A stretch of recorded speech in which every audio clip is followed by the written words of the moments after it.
Hi అండి. Welcome back to my channel Anjali's world. ఈరోజు ఏంటి వాయిస్ ఇంత గట్టిగా వస్తుందని అనుకుంటున్నారా? అంటే ఒక 2 వీడియోస్ చేశాను కదా! కొంచెం భయం పోయింది. కొద్దిగా ధైర్యం వస్తుంది. అందుకని కొంచెం యాక్టివ్‌గా చెప్దామని డిసైడ్ అయ్యాను. ఈరోజు నాకు నచ్చిన, మీ అందరికీ నచ్చేలా ఉండే ఒక రెసిపీతో వచ్చేసాను. ఫస్ట్ ఏం చేయాలంటే చింతపండుని వాటర్‌లో నానబెట్టుకొని, స్టవ్ వెలిగించి ప్యాన్ పెట్టి ఆయిల్ పోసి మనం కట్ చేసుకున్న ఆనియన్ ముక్కల్ని దానిలో వేసి, వేయించి దాంతో పాటే పచ్చిమిర్చి కూడా చీలికలుగా వేయాలి. నాకైతే ఇలా చీలికలు వేస్తే ఇష్టం. ఎందుకంటే పులుసు తింటున్నప్పుడు నాకు ఆ పచ్చిమిర్చి కూడా నంచుకొని తింటాను. మీలో ఎవరికైనా అలా నచ్చితే ఇలా ట్రై చేయండి. లేదు అనుకుంటే చిన్న చిన్నగా కట్ చేసేసి వేసేయవచ్చు. ఉల్లిపాయలు మగ్గటానికి కొద్దిగా సాల్ట్ వేశాను. అవి చక్కగా మగ్గిపోతాయి కదా! ఒకసారి తిప్పేసేసి మూత పెట్టేసేస్తే కొంచెం మగ్గుతాయి. అవి మగ్గుతున్నప్పుడు మనం తిప్పుకుంటా ఉండాలి. ఎందుకంటే హై ఫ్లేమ్‌లోనే పెడతాం కాబట్టి ఆనియన్ ఏసినప్పుడు కొంచెం మాడిపోతాయి. ఇవి మాడకూడదు. అలాగని ఇలా తెల్లగానే ఉండకూడదు. కొద్దిగా గోల్డెన్ బ్రౌన్ కలర్ వస్తే మనకి పులుసు అనేది టేస్ట్ ఇంకా బావుంటుంది. చూసారా లైట్‌గా కలర్ చేంజ్ అవుతుంది. గోల్డెన్ బ్రౌన్ కలర్‌లోకి వస్తుంది. ఆనియన్ అనేది ఇలా వచ్చేస్తే సరిపోతుంది. ఇప్పుడు అల్లం వెల్లుల్లి పేస్ట్ వేశాను.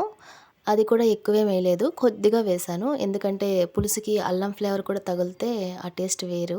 అందుకని వేశాను. చక్కగా ఇది కూడా మంచిగా ఆయిల్‌లో వేగిన తర్వాత మనం కట్ చేసి వాటర్‌లో పక్కన పెట్టుకున్న బంగాళదుంప ముక్కల్ని కూడా దీంట్లో వేసేస్తున్నాను. ఇవన్నీ వేశాక ఒకసారి కలుపుకొని దాంట్లో కొద్దిగా పసుపు కూడా వేస్తున్నాను. పసుపు ఎక్కువేం వేయట్లేదండి. కొద్దిగా వేస్తున్నాను. ఎందుకంటే మా కారంలో పసుపు కూడా ఎక్కువగానే ఉంటుంది. మళ్ళీ దీంట్లో పసుపు ఎక్కువ వేసేస్తే కర్రీ అనేది కలర్ అంత బాగోదు. అందుకని కొద్దిగా పసుపు వేశాను. ఒకసారి తిప్పేసిన తర్వాత కల్లుప్పు కూడా వేస్తున్నాను. మీకు నచ్చితే వేయండి కల్లుప్పు. నేను ఇది పులుసే కాబట్టి కల్లుప్పు వేసేస్తున్నా. వేసి కాసేపు మూత పెట్టి మగ్గిచ్చేస్తాను. అది కొంచెం మగ్గిన తర్వాత కట్ చేసిన టమాటోస్ కూడా వేసేస్తున్నాను. ఇప్పుడు ఈ టమాటాస్ కూడా బంగాళదుంప ముక్కలతో పాటు చక్కగా మగ్గిపోతాయి. కాసేపు మూత పెట్టి తీసిన తర్వాత చూసారా ఎలా మగ్గిపోయాయో. ఇప్పుడు కొంచెం కారం వేస్తున్నా. మాకు రుచికి సరిపడా వేస్తున్నాను. 3 స్పూన్స్ వేశాను నేను. మీ రుచికి సరిపడా మీరు వేయండి. ఇలా వేసి ఒకసారి తిప్పేసి కొంచెం ఆయిల్ పైకొచ్చిన తర్వాత కొద్దిగా వాటర్ పోయాలి. కొద్దిగా వాటర్ పోస్తే అది చక్కగా ఉడుకుతుంది. వాటర్ పోసాక ఒక నిమిషం మూత పెట్టేయండి. అది కొంచెం ఉడికిన తర్వాత అప్పుడు చింతపండు పులుసు వేద్దాం. మీరు ఒకవేళ ప్యాకెట్ కారం ఎవరైనా వాడుతూ ఉంటే ధనియాల పొడి, జీలకర్ర పొడి, కొద్దిగా మెంతి పొడి కూడా వేయండి.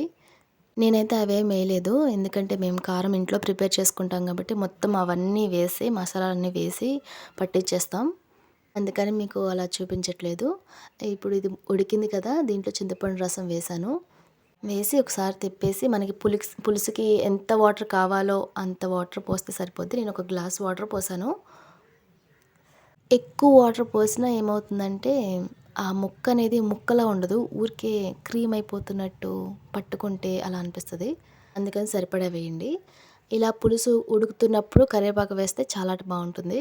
ఆ కరివేపాకు ఫ్లేవర్ పులుసుకి, ముక్కకి మొత్తం పట్టుతుంది. రూమ్ అంతా కూడా మంచి గుమగుమలు వచ్చేస్తాయి. చూసారా ఆవిరి చూసారా ఎలా వస్తుందో. ఇలా కాసేపు మీడియం ఫ్లేమ్‌లో పెట్టి ఉడికిస్తే బావుంటుంది. ఇదంతా ఉడికిపోయిన తర్వాత ఆయిల్ కూడా పైకొచ్చేస్తుంది చూసారా. మనకి కర్రీ రెడీ అయిపోయినట్టే. దీనిలో ఒక ముక్క తీసి చూస్తే మనకి అలా పిండిలా బయటకొస్తుంది. మనకి ఇక్కడ ముక్క పర్ఫెక్ట్‌గా కుక్ అయినట్టు. కర్రీ కూడా చూసారా పులుసు కూడా కొంచెం దగ్గర పడిపోయింది. ఆయిల్ కూడా పైకి అలా వచ్చేసింది. ఇంకా స్టవ్ ఆఫ్ చేసి తాలింపు పెట్టేసుకోవడమే. తాలింపు పెట్టిన వెంటనే మూత పెట్టేస్తే ఆ ఆవిరంతా ఆ పులుసుకు పట్టి టేస్ట్ ఇంకా డబుల్ అవుతుంది. ఇంతేనండి వేడి వేడి అన్నంలో సర్వ్ చేసుకొని తింటే ఎలా ఉంటుందో మీరే చెప్పాలి. అంతే. Thanks for watching.